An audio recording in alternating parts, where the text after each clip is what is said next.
Port was really the first kind of wine to ever go into cork and go into bottle, and it was a wine of higher alcohol and residual sugar, so the wine typically would cause the cork to break down over time, and it was almost impossible to open the bottle once it was old with a corkscrew or an osso. So this kind of element was designed to just take the cork right off the bottle. We're going to start with lighting our flame and letting the tongs heat up. We also want to kind of get our cooling element nice and cold, dipping it in ice and letting it sit and get quite wet. Other things that we'll do to take safety precautions once we break the top off, we'll typically use a traditional funnel and wire strainer, but we'll drop a bit of cheesecloth in just as a precaution in case there is any debris. And traditionally this would be done with a very old bottle. There'd be a lot of sediment in the wine. Kind of helps us take the sediment and liquid and separate it. We want to keep the tongs on the flame as long as possible.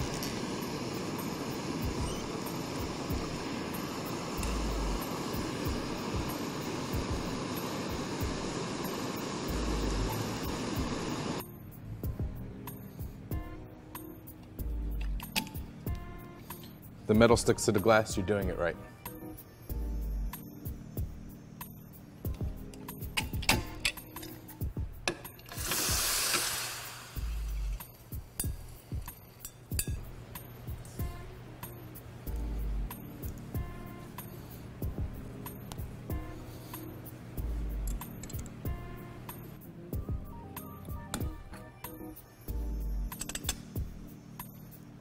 And on the bottle, because it's not a perfect rounded edge, there's a little bit of a kind of rough break on the bottle. We want to make sure there's no drips when we're pouring tableside. So we'll use one of these very kind of nifty little pouring aids. You'll typically see them used in different tastings and so forth, but they kind of create a new lip for the wine.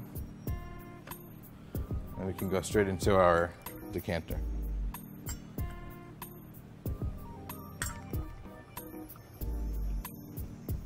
So it usually takes about 2.5 minutes at the table. We bring everything here and perform it at once and serve the wine.